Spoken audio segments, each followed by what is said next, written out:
I'm honored tonight to, I want to get into our guest because Dr. Alfonsi is a dear friend. I reached out to her 2 years ago to say, help, I don't know anything about textbooks other than I used to avoid them in school, so I need your help to give us the expertise, because I understand you've done a couple of these, and she's done more than a couple, hundreds of these reviews over the last 25 years of reviewing social studies textbooks. And in doing so, she came to us because she had helped Act for America back in 2011. Her titles, her experience is up there, but more than anything, she's just a great friend, and I love her dearly. And she and Dr. Amy Jo Baker were the two subject matter experts that really helped allow us to defend ourselves at the State Board of Education. But she's going to talk about a slightly different topic, still in the textbook range, but I'm here tonight to say thank you to my friend, Dr. Sandra Alfonsi. Come on, please give her a big Texas welcome.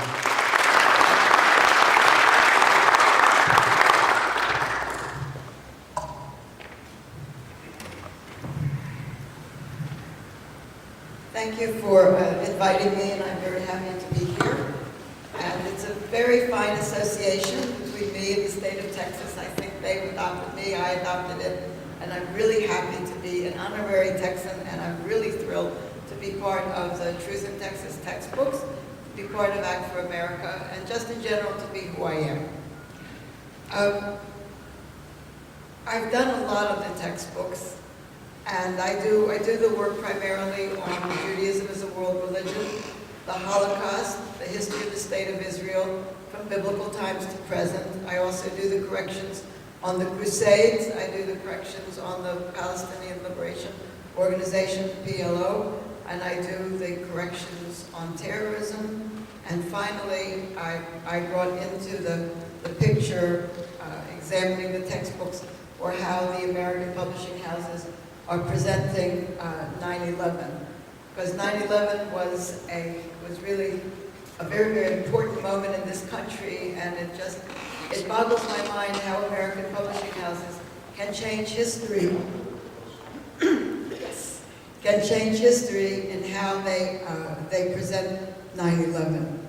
I had a very special moment on 9/11 because I was on my way into Rockland County, lower New York State. And I had the job to do for National Hadassah. And Hadassah is the Women's Zionist Organization of America with 250,000 women and 60,000 men associates. And I had the responsibility of putting together a symposium for the tri-state area of New York on terrorism. And I was driving up to the Jewish Community Center to put this together when I got a phone call to please pull over and do not drive. They needed to tell me something. And the news was that moment that the first tower had been hit. And I said, by what? And the friend who called me said, it's a terrorist attack and they've taken down the first Twin Tower. I got inside the building, the Jewish Community Center, in front of their television and watched the second tower come down.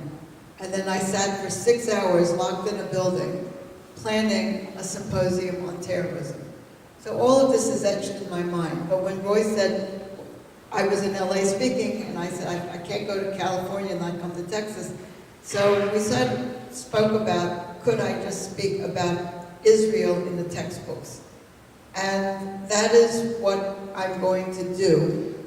But everyone needs to know that Israel and America share common interests. Israel and America, when you look at the foundation of the United States, we have the Judeo-Christian tradition. That speaks Judaism, that speaks Christianity, that speaks Israel, that speaks America.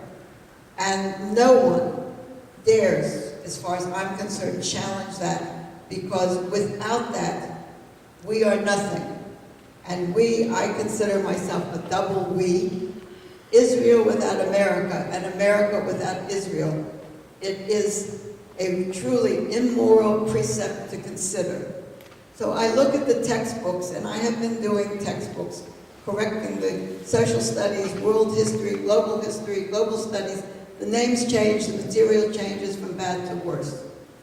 But we have to know something, and that before I get into the textbooks, very few people understand that this is just not a problem from today. This is a problem which started so many years ago. And despite what our presidents, various presidents say, that Saudi Arabia is the friend of America, we would not be in the position that we are in today with education, with textbooks, with the BDS on the college campuses, with the Students for Justice in Palestine on the college campus. We would not be in the mess that we are in if it were not for our very good friend Saudi Arabia. Because in 1974, and this is where we must realize how many generations have gone through the education system since 1974, when Saudi Arabia came up with a master plan, finely designed, amazingly funded. The purpose of this plan, and it is a master plan for the Arab takeover of the United States education system. This, and I call it a master plan. The money came in from Saudi Arabia.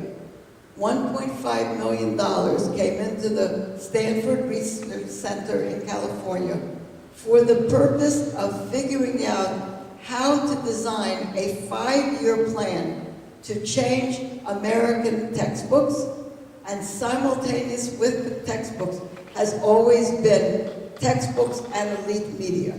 So if you look at education today, and then you look at CNN, and then you look at the New York Times, and then, these two came into being because in 1975, Saudi Arabia gave $6.4 million to the Stanford Research. They first put in $1.5 million to try to figure out what the plan would be, and then they put in the money. They put in that money to spend 5 years on changing the face of American education today. They didn't change the face of how math would be taught. They didn't change the face on how foreign languages would be taught. They focused in on one subject: change how the Middle East is taught in this country, how the Middle East is portrayed across the board, how the Middle East is portrayed in the elite media. But the Middle East, it's a very big place, has a lot of people, but it's focused in on one little piece of land. And that is, it focused in on Israel and how to break the alliance, how to break the friendship between Israel and the United States, and how to, first of all, demonize the state of Israel, and how to make it how to delegitimize it, how to take away the statehood, the legitimacy of the statehood of the state of Israel, how to change the face of Israel in our books and in our government. At the same time that that money came in for that plan, millions of dollars started to travel across the United States, from Saudi Arabia, from Libya, from all of the countries that have oil wealth. Why? Because Saudi Arabia knew, change the college campus and change the textbooks 6 through 12. Put that together and you have stolen the lifeblood, you have stolen the youth of America, the future of America, because 6 through 12 then progresses over into the colleges. And you look at the college campus today, and I'm a professor, I'm an academic. I mean, I do this for fun. I teach for a regular life. So you can put that together and figure out what's wrong with me. So the thing is that why focus in on the Middle East? And why not focus in on Egypt? Why not focus in on Jordan? The focus came in on Israel, and it was focused in for 6th through 12th grade textbooks, which is where I met Roy and I met Amy Jo on our textbooks in the state of Texas and elsewhere. I've been fighting Prentice Hall, Houghton Mifflin, McDougall, Littell, all of these. They hate me. They hate me because I've been doing this for all these years. And I said two things. The problem started in California, and I still say to this day that the solution to the problem rests in the state of Texas. And we did it this time with the Truth in Texas textbooks, and we will continue to do it. But we go back and we look at this and we say, all right, where did the money go and what did it do? Well, if you look at the changes in education and the money that the Middle East and Saudi Arabia has invested on the college campus, where do you think they put in this money? It became visible in the doctoral dissertations written by our doctoral candidates, because all of you know, the moment you get a PhD, you defend your dissertation. If you, God forbid, have honest professors that say, no, that this is incorrect, you have to correct it. But the doctoral dissertations that have been produced in this country, from the biggest to the smallest universities and colleges, they have been taken over. They have become the source of revisionism in history. More dangerous is the fact that the PhD is granted and the doctoral dissertation becomes legitimate, credible research. And therefore, it passes down. You go to the research, you go to the Library of Congress, you take the doctoral dissertation, it has the seal of approval, the university has passed it, you are a scholar, your book is fine, and that is another way that history has been changed. But more dangerous on top of that is, as you go through, you go look from campus to campus, do you have any idea of how many of the third world Arab students who have been sent over by Saudi Arabia in particular onto our campuses, and now, once graduating, they are teaching. They are teaching in the universities, and if you watch the news about the state of Florida has a record number of Muslim students granted PhDs by our major universities on the college campus. We wonder how terror cells come about. It's very simple. We vet everybody in this country. We give them degrees, we give them houses, we give them jobs. And then they are there. And they are there with such abundance on the college campuses today. And all you have to do, and it is painful, Muslim Student Association, the MSAs, Students for Justice in Palestine, they are virulent. They terrorize the students. They are violently anti-Israel. They scare the life out of the Jewish students. They scare the life out of the Jewish faculty. We have enough people who don't need to be frightened, who are so left-wing that they don't know who they are anyway. You add that we send our students out of school. They finish 6th through 12th grade with textbooks that are filled with lies, that are filled with omissions. And yes, they are filled with omissions because what has been omitted has been replaced by something else. All of this, everything that we see, every movement that we see, has come through the generosity of our best friend Saudi Arabia. And it's something that we have to understand. How do I know about these doctoral dissertations? I have a lot of very interesting things. All of us have moments in life that are interesting. When I use the word interesting, it means I don't have another word to describe what happened. I taught at Fordham University in the Bronx, a nice, very expensive, good Jesuit college, university. I teach modern foreign languages, French and Italian language and literature. But my students thought, since they were always asking me about Israel, and I had some very nice young Catholic students, never met a Jewish person before, so they were very interested. So they thought it would be very nice if I would become the faculty advisor to the Middle Eastern Studies Club because I knew a lot about Israel. And they said, look, Dr. Alfonsi, I think she's the only person that can sit down with an Arab and a Jew and they'll talk to each other. So I said, oh, that's an interesting concept, we'll try it. So that was nice. I was named the faculty advisor to the Middle Eastern Studies Club, and the first thing was a program. I brought in a Coptic priest. We had an amazing turnout. Everything was going fine until the chairman of the Middle Eastern Studies Department, funded by Arab money at Fordham University, decided that it's not a good idea to have a Jew named Alfonsi there as the Middle Eastern Studies advisor. So the only way you could get rid of me, or anyone else, is I was blacklisted. And what did I know about blacklisting? I had no idea. So what are they going to do? They shut my classes. No students, no job.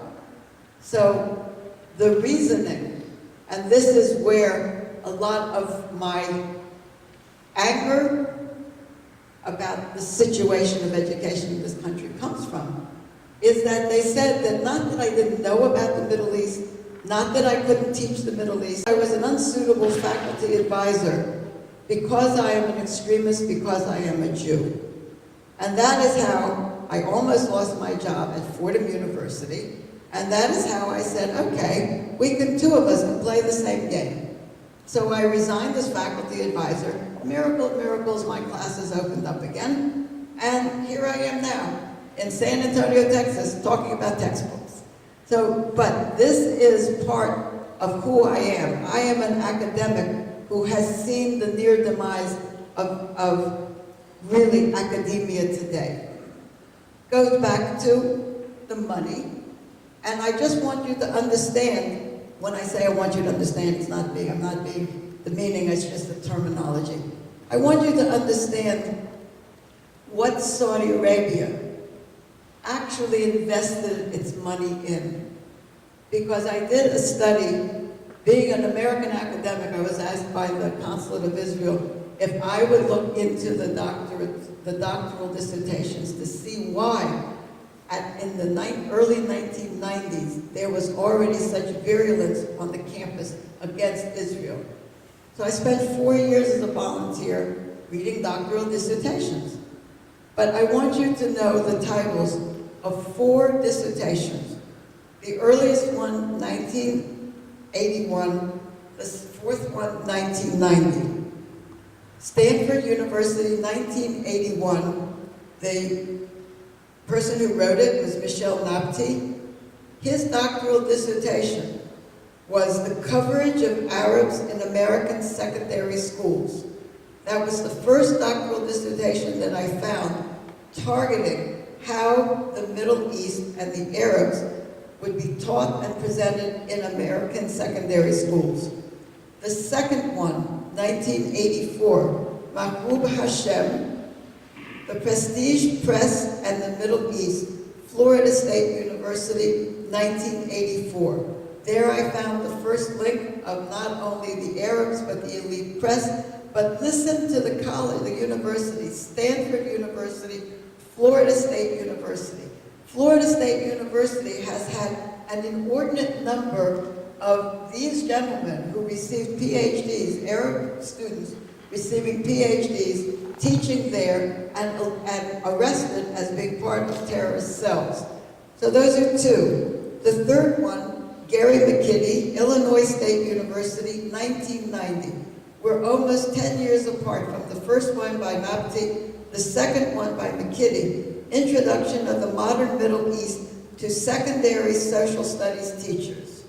So you have changing the textbooks, changing the material, changing teachers' curriculum, and how we train the teachers. And the fourth one, which actually made it into the newspapers, also 1990, Harvard University, Susan van der Ven, The Production of Middle East Chapters in World History.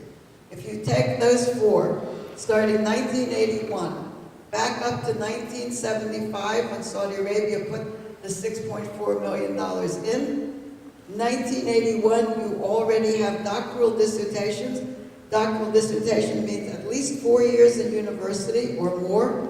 BA, MA, PhD. So from 1975 to 1981, you already have charted in writing how to present and change everything in our textbooks.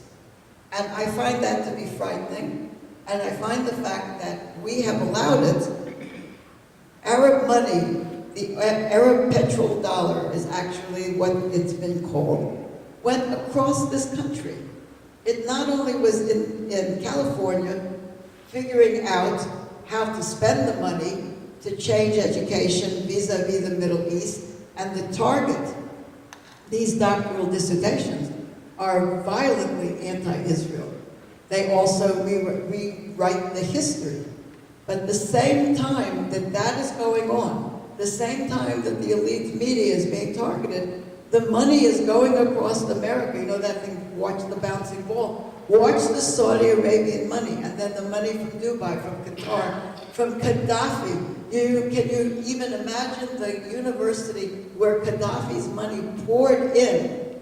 Georgetown University in Washington, D.C. Why is that so appalling? Because Georgetown University is the home of the International Political Science Department. It is where our diplomats from the State Department are trained, have been trained, and continue to be trained.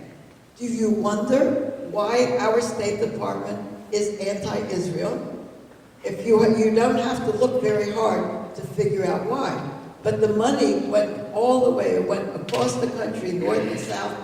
And Saudi Arabia started with the United States the first exchange program, teachers exchange program. Nice. We send our teachers, they'll send their graduate students, and they'll come over here to our colleges. There was a caveat, and the caveat was no Jewish professors allowed. And the university said, well, what Jewish professor would be crazy enough to go to Saudi Arabia? So that was an easy answer. No Jew would want to go because no Jew can go, but who would want to go anyway? One university, which has since changed a lot, MIT at that time was the only one that said, no deal, we don't want Saudi Arabian professors over here, we don't want their money, this is America. So this is the background of what we find in the textbooks. But we deal with publishing houses, and Truth in Texas textbooks dealt with the worst of them. The worst of the publishing houses are the biggest of the publishing houses. They are the names that everyone knows. Prentice Hall, McDougall Littell, Houghton Mifflin, Holt Reinhardt. You can just keep naming them. And they are very, very big publishing houses. Why is Texas important? Texas is the #2 purchaser of textbooks in this country, California being the first, Florida being the third. But Texas is also important, and this is something that people don't think about. This is an oil state. This is one of the few states that could possibly say to Saudi Arabia, take your oil and you know where you can put it. So Texas happens to be very, very important, but there's a spirit in Texas that is not in any of the other states. That's why I love it, and that's why I believe still, without any doubt, that if there's going to be a difference made in this war for education, it will come out of this state. But this is what has been done. But the problem is, how do you deal with publishing houses? You create organizations which are dealing with publishing houses. California, and we go back to California because California is where the problem started.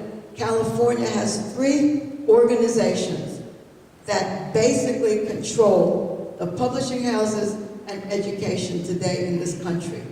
Because if you look at it in the reverse, the bottom line is all that matters. Don't ever think that ethics, morality, and any of that is the bottom line of anything.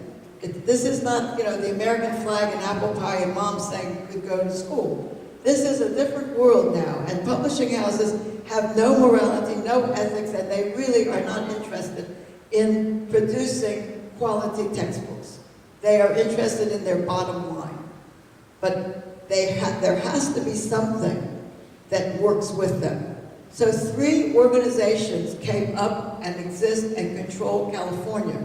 But what controls California controls the publishing houses because they need to sell the books, and this goes across the country. The Council on Islamic Education, the CIE, with Shabir Mansouri, is the leading organization, and he is the leading consultant in this country. And he is the consultant for Prentice Hall, McDougall Littell, Macmillan, all of those. He is the one that has changed and this is a major issue, how Islam is presented in the textbooks. If you change how Islam is presented, you change it just as easily. You change, and it goes hand in hand. Islam is not going to allow the history of Israel to be properly presented in the textbooks. So you have the Council on Islamic Education. Then you have another organization called AWARE, which is the Arab World and Islamist Resource Center. And AWARE is run by a woman named Audrey Shabazz. And AWARE has one of the finest budgets, and with American money also from McGovern in the beginning. And AWARE created the Arab World Resource Notebook, and they have all across this country, they have teacher training for social studies teachers, and it's usually, they are located not necessarily on a college campus, but they're located near the college campus, and it gives them this idea of legitimacy, because this is where they're held. These teachers that go there, it comes out one thing. They're given the Arab World Resource, the big notebook, they're given all the teacher training, they're given the tests, they're given assignments, and they are indoctrinated. We need to use the word indoctrination because we are certainly not educating anybody. We are indoctrinating. And the third one, also California, is Teachers Curriculum Institute. And in some of the schools across this country, there is a horrendous book called History Alive. This one was put out by TCI, Teachers Curriculum Institute. And they work for the purpose solely of changing how social studies, teachers, and history is taught today. So you have there a composite. So now that we have this composite, I'm just going to be able, if you don't mind, the best way to understand the mess that we have is just to read you something and to say to you, these are quotations about Israel in the textbooks. This is history. This is revised history. This is revisionist history. This is the history devised to destroy the legitimacy of the state of Israel. Now, thanks to Roy and thanks to the work that I do, I don't consider myself at this moment standing here, I'm not an advocate for the state of Israel. I'm not speaking for the state of Israel. Right now what I'm doing is I'm hoping that you will hear the state of Israel speaking to you, defending who it is, what it is, and its creation. Because you will say, oh, I've heard this before. What you're hearing and what are in the books, it's what's in the newspaper, it's what's on the television. And it is a distortion of the creation of the state. I picked not a lot of quotes, but I picked a lot what I want to just give to you, mainly from Pearson Prentice Hall, because they really control the marketplace. There's a book, this is from 2011, everything's called world history. Since Roman times, Jews had dreamed of returning to the land of Judea, or Israel. In 1897, Theodor Herzl responded to growing anti-Semitism, or prejudice against the Jewish people, in Europe by founding the modern Zionist movement. His goal was to rebuild a Jewish state in Palestine. Among other things, violent pogroms against Jews in Russia prompted thousands of them to migrate to Palestine. They joined the small Jewish community that had lived there since biblical times.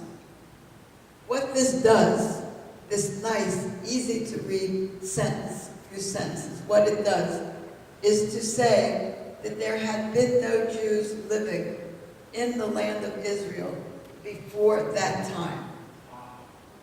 They never were without Jews. At certain times in history, the majority of population, even in the city of Jerusalem, were Jews. But the textbooks have instilled the belief or the knowledge that before this time, there were no Jews. In 1914, which is a long time ago, the Jews made up 12% of the population of Palestine, but 60% of the population of Jerusalem. So that is the truth, but what have the students learned? From 1919 to 1940, tens of thousands of Jews immigrated to Palestine due to the Zionist movement and the effects of anti-Semitism in Europe. That is the beginning of the fact that if it weren't for the pogroms and the anti-Semitism, the Jews wouldn't have come to then Palestine. It is also the beginning of the fact that the immigration of the Jews, the immigration of the Arabs to Palestine in the 1920s and the 1930s exceeded the Jewish immigration, and the Arabs arrived not as refugees, but looking for economic opportunity. To today, and the Syrian refugee crisis, and the very, very liberal, back-minded Jews of this country that have built up a comparison between the Syrian refugees and the Jewish refugees of the Holocaust. There you will find here the fact, back in the beginning of 1920, that the Arabs came in looking for opportunity. The Jews that came in were truly refugees. That is one thing. This, I need to say this is from the same book. Partly in response to the horrors of the Holocaust, the United Nations created a plan to divide Palestine into two states, one Arab, one Jewish. The Jews accepted the plan, but the Arabs rejected it. When the Jewish state of Israel was born in 1948, the surrounding Arab countries invaded Israel. That is probably the most bizarre presentation, because first of all, the United Nations did not put together a plan to divide Palestine. The United Nations put together the partition plan for the partition of Israel, of Palestine, into two states. This book at least says a Jewish state and an Arab state. Most books, that word Arab is not there. It is always the Palestinians. Well, I would hate to tell humanity and peoplehood that the Palestinians, until the creation of the state of Israel, were both Jews and both Arabs. The region was called Palestine. There are Palestinian Jews. Many of my friends that are over 48 years old, their passports say that they are Palestinian Jews. But the problem is, there was no plan to divide Palestine. It was a partition, it was a resolution, and it is of most importance that it is understood. When we deal with Israel, every time, there were 4 times in the history of the Palestinian Jewish community, the Yishuv, as it is called, there were 4 times when the Arabs could have had their own state. There were 4 times leading up to the history, leading up to the creation of the state of Israel, where there would have been a 2-state solution dating from 1917 forward. That is not in the textbooks. The same thing, that when the partition plan, when it was passed, and it was passed, then there was a war. All of the textbooks on the war that followed the partition of Palestine, 5 nations attacked the newly born state of Israel. The textbooks tell you about 750,000 to 950,000 Palestinian refugees that were driven out of the newly born state of Israel. The numbers as put together by the British, the Arab, and the Jewish census say that the refugee problem ranged from 350 to 550,000. The number, all right, we tend to raise numbers, but what must be understood is that the Arab mufti, the Arabs who ran the country, ordered the Arabs to leave. Some fled, it's war, they fled. But they were ordered to leave, they were ordered to stay out until the Jews could be destroyed, and then they could come back in. This is missing from the textbooks. The refugee problem, simultaneous, what happened the day that Israel was declared a state? It was like they suddenly popped up, oh look, there's a state, Jesus was born. There's a whole long history, but people look from biblical times on. We wouldn't have Christianity if we didn't have Judaism, and if we didn't have Jews in the Holy Land, so that Jesus would be born and that the religion would come out and we would be together related. But that has disappeared, and it's very dangerous because according to the textbooks, the latest textbooks, Jesus is a Palestinian. Well, we've been correcting that for 20 years. Bethlehem is not Palestinian. It was never a Palestinian. The Galilee, the Galil never was.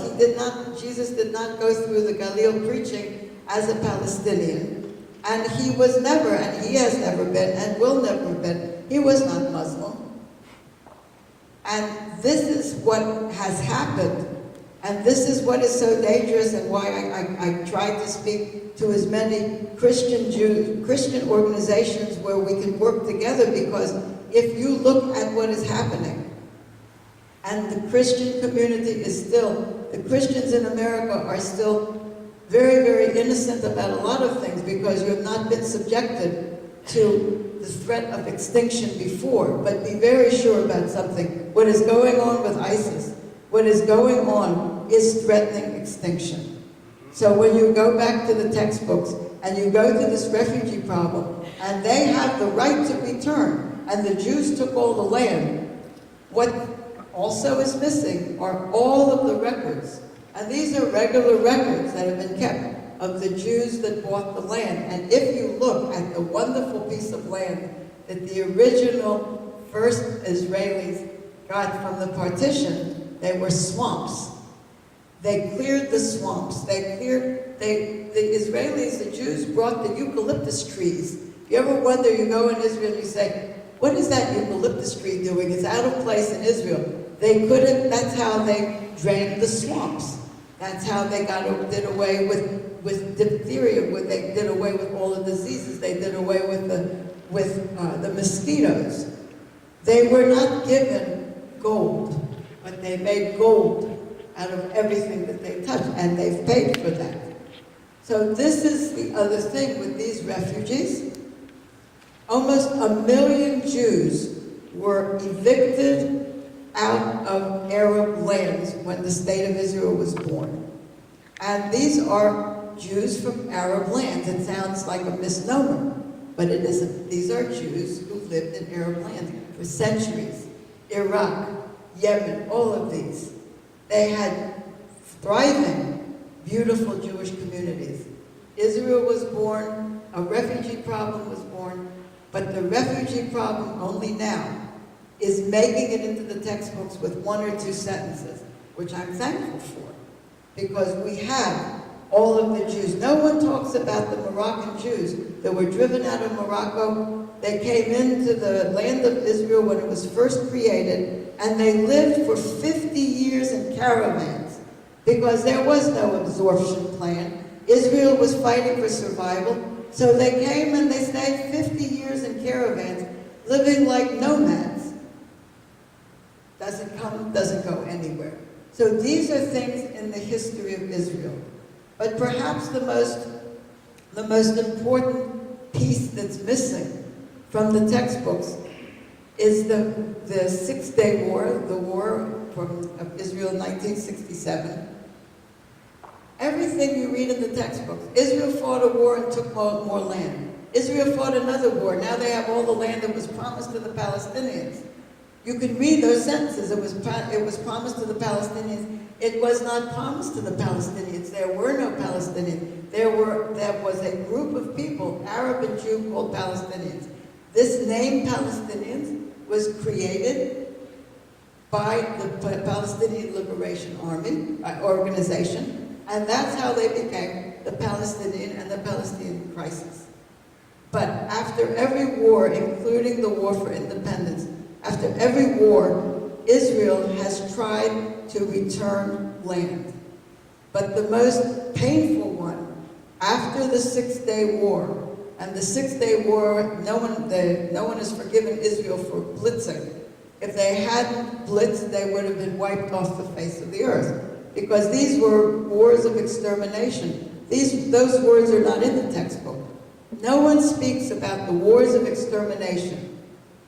Every war that the state of Israel has been challenged with, if you read the Arabic, if you read the declarations, these are wars of extermination. All of this myth that the PLO has recognized Israel, that when they had the Oslo Accords, the PLO recognized Israel, they're going to live in peace with them. Well, Article 15 of the Palestinian, the PLO Charter, still calls today, as we stand today in 2015, it'll still be there in 2016, it calls for the extermination of the state of Israel. But in the Six-Day War, which brought the Golan Heights, which reunited the city of Jerusalem, all of that, when Israel tried to come to the table, there was the meeting in Khartoum, and it was known as the 3 no's. No recognition, no peace, and no borders. So these are the things that are missing. And these are the things which we have to be aware of, because it is very peculiar that today the relationship between 2 allies, the United States and Israel, is at its lowest peak. It's in danger, but I truly believe that the relationship between Israel and the United States is not in danger with the American people. I do think, however, that with these textbooks and this elite media that we have today, that we have to recognize that if we want America to be strong and to survive, and if we want the Middle East to have even a chance of stability, and I mean only a chance of stability, that Israel must survive in the same way as the United States must survive. And right now, as I look at the world, both of these countries, linked together by one tradition, linked together by founding fathers that believed in this, that right now the 2 allies, the most important 2 allies, are really in a state of peril.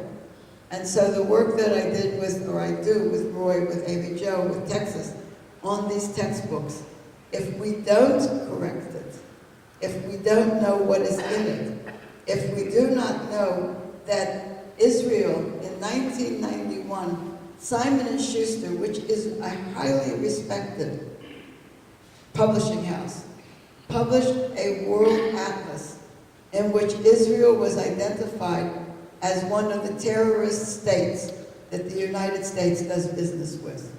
So today, when you hear CNN and you hear them saying that, oh, it's not the Palestinians that are knifing the Jews, and it's not the Israelis, they're knifing the Jews in Jerusalem. It's the Israelis that are the terrorists and the Palestinians that are, in fact, the victims. So this is education, and this is Israel, and this is what frightens me, because the anti-Semitism, we know what extermination means. We know what the word means. But we have 2 kinds of anti-Semitism now that are linked.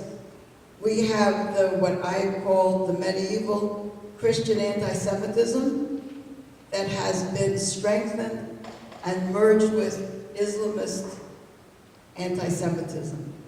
The Holocaust, we fought over and over again. Fight Holocaust denial, fight the Holocaust. I mean, Macmillan had the Holocaust, the 6 million Jews as collateral damage of World War II. So that, just to give you an idea of what's in the textbooks. But now, there's a whole nother Islamist, there's a whole nother Holocaust revisionism. And it's Islamist Holocaust revisionism. And with this one remark, I will finish.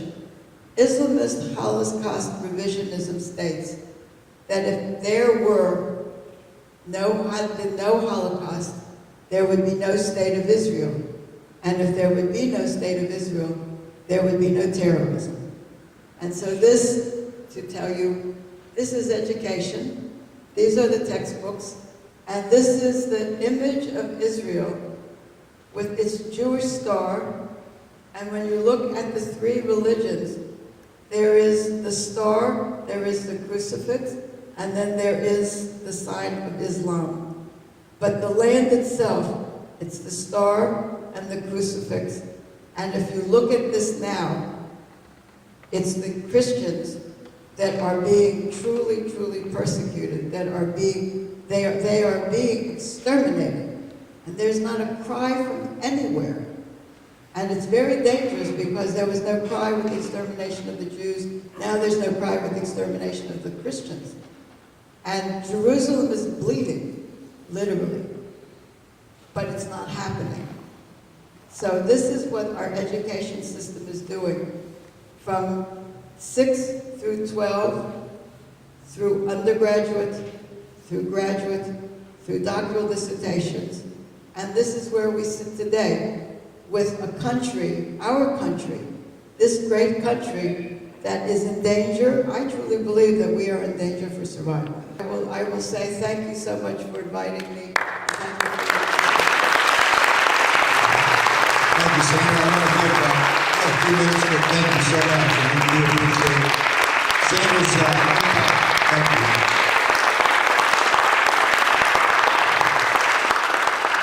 Sandra's impact to your children, your grandchildren are going to be felt for many years, so we're just honored to have her here tonight. I want to take a couple of questions. Yes, go ahead. I wanted to ask you, how recent does an event have to occur before it gets in the history books? You know, to me, something like 9/11, it's only 14 years ago. Doesn't it take time to analyze and see the historical significance before we start putting stuff in the history books? 9/11, it's 2001. 2003, the first books had it added in under terrorism. It was put in immediately. Ancient history took a little bit longer, but today's history, and that is what is frightening, because we are now in we're in digital education, so everything gets entered in much more quickly. But 9/11, the thing about 9/11 is that there are generations that don't remember it. But in the textbooks, two of the most painful comparisons on 9/11 was they compared the response of the Americans to 9/11 the way they did at the bombing of Pearl Harbor. They ran out, they gave money, they bought clothing, they did this, they did that. And what never was understood was the difference between the legality of, in other words, Pearl Harbor was part of a declared war.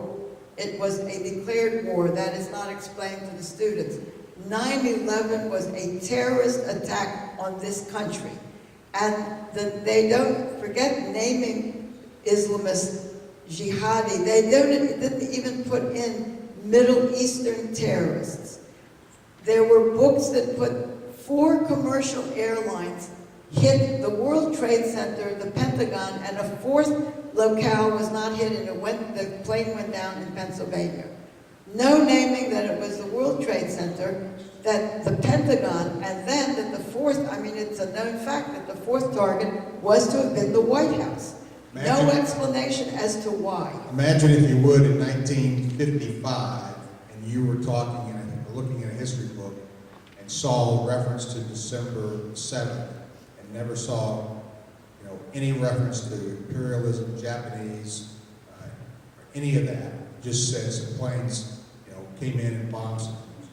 That was what was shocking to us, that they would not make that correlation or connection and only do it many pages later where the publishers use that as we talked about it, but we didn't talk about it at the time, we talked about it later. Well, there's a reason why they talk about it, to try for that student, for others, not to have that connection. Okay, I'm going to interrupt you for 1 second because this is a quote which will fit right into your question. This was 2008, Glenn Coe, McGraw-Hill, The American Vision. American support for Israel angered many in the Middle East. That is the first sentence opening the explanation of 9/11. And it continued, American support of Israel angered many in the Middle East, and then it went on to say, in 1947, the UN divided British-controlled Palestine into 2 territories to provide a home for the Jews. One part became Israel, the other part was to become a state for Palestinian Arabs, but fighting between Israel and the Arab states in 1948 left this territory under the control of Israel, Jordan, and Egypt. Now, if you can tell me, first of all, what that has to do with 9/11, but that opening sentence, American support of Israel angered many in the Middle East, puts the entire blame for the terrorism on the support of the United States for the state of Israel, which then became the raison d'etre, the reason for the fact that they brought down the Twin Towers. And the turnaround, I'm sure that when we get the new books and we look at the digitals, everything that's going on with ISIS will be in the books already. And no, it's not thought out carefully, and no, it's not researched carefully. When I started doing this, there were these things called textbook barns, and I would go back years, because in the textbook barns, all we had were a lot of hungry professors and hungry school teachers that needed to earn extra money, so they wrote chapters for publishing houses. So you would have a math teacher writing something about history, no agenda, just no knowledge. Now we have agenda. Everything is an agenda. So, yes. 2 quick ones. One, I people just have always like, asked. can I make a comment Yes. just very quickly? I think one of the most shocking things that I saw was in the 6th grade textbook. It said jihad was the struggle to be a better person. And we've seen evidence of just a little thing like a hyphen. Talk about the difference between Judeo-Christian and where that hyphen and what kind of impact, as well as, AD and BC. We all wondered where that went to. Well, Roy likes the history of the hyphen. Judeo-Christian tradition has a hyphen, Judeo-Christian. And that's there not because they don't know how to spell. It's there because it means equality. It means that they are linked at the same level. And that means that in this country, the founding fathers believed that the combination of the Judeo-Christian tradition would give the morality and the ethics to this country. All of a sudden, the hyphen disappeared. Now, we were smart enough then to know that we were past the age, there were typos, there were spelling mistakes, but we knew that we had passed that era, that we were looking for a reason for everything. And we started counting the number of pages devoted to Judaism and to Christianity, because by eliminating, it lowered it. The one went down, one went up. Then all of a sudden, Professor John Esposito at Georgetown University said, oh no, this country is founded on the Judeo-Christian-Islamic tradition. And we went, oh no, the founding fathers did not believe that. However, there is your hyphen, but the elimination of the hyphen, Judaism was only in the 6th grade textbook, and it was relegated to about 20 pages. And then Christianity was in the 7th grade textbook. It had gone down from 70, full chapter, it had gone down. And then the next thing that happened is Judaism, I'm looking for it, Christianity, I finally found it, and the high school textbook, 70, 80, 90 pages on Islam. So that is the little story of the hyphen on the Judeo-Christian tradition.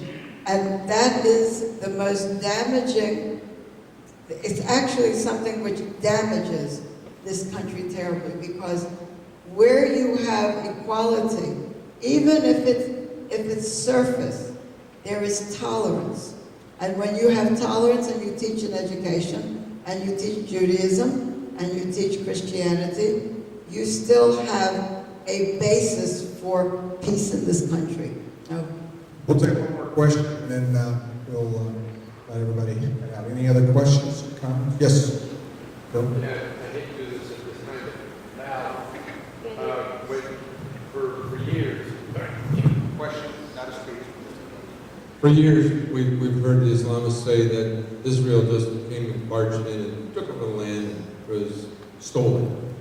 So, but we also know that Christ was born, he was a Jew, and he didn't live in Massachusetts. And so, Better off. the question is, can you connect the Jews being enslaved by the Romans on and to run out in 40 years and so on, and then they disappeared, and then after the war they're back? Can you connect those dots? Can I connect the dots historically? Yeah. First of all, there were always Jews there. There was, first of all, the fall of the two temples. There was the Babylonian diaspora. But there were always Jews. There were Jews throughout the land of Israel, which was then Judea and Samaria and the kingdom of Israel. There always were Jews there. There were Jews living up in Bethlehem and Bethlehem, up in the Galilee. There were always Jews. And if you go outside of Jerusalem, in the city, the biblical city of Safad, there have always been Jews. The Jews were dispersed, which is how we got the diaspora, but being dispersed does not mean being eliminated. And through each time, through the destruction of each temple, through the dispersion out of the land, the Jews always lived in the land. They did not just suddenly come back. And they were always there, and there's proof that they've always been there. And when you look in the 1800s, there are large flourishing yeshivas, the Jewish schools of study. There are famous paintings from the era. They've always been there. And the statement that we disappeared, we were gone, and then we popped back and the state of Israel was born, it just sort of came up like that. It didn't do that. And the thing also, the land was not stolen, the land was bought, and there are records of the purchase of the land and the what are the landlords called that live outside the land? Okay, there were those kind of landlords that didn't live on the land, and the word escapes me right now. There's a word, but, absentee, thank you. I don't usually run out of words, but that one I ran out of the absentee landlords. And yes, you can connect dots to Jewish communities throughout the lands. I want to thank, we'll go one more. Was the absentee landlord by accident Rothschild? Was the absentee landlord, like I've learned, what's his name, Rothschild? No, Rothschild was not an absentee landlord. He just... Did he own it? No, well, absentee landlords are referring to the Arabs that were on the land, and that the Jews then came and purchased the land because there was no one working the land. Rothschild was a philanthropist and other things. The man that owned Europe? Yes, he was a banker. Yes, he was. A very rich banker. He bought a lot of land, and if you go to Jerusalem, there's a windmill named for him. I have no idea why he has that. Yes? Just a quick question. Aaron Hailing, proud member back 2 years now.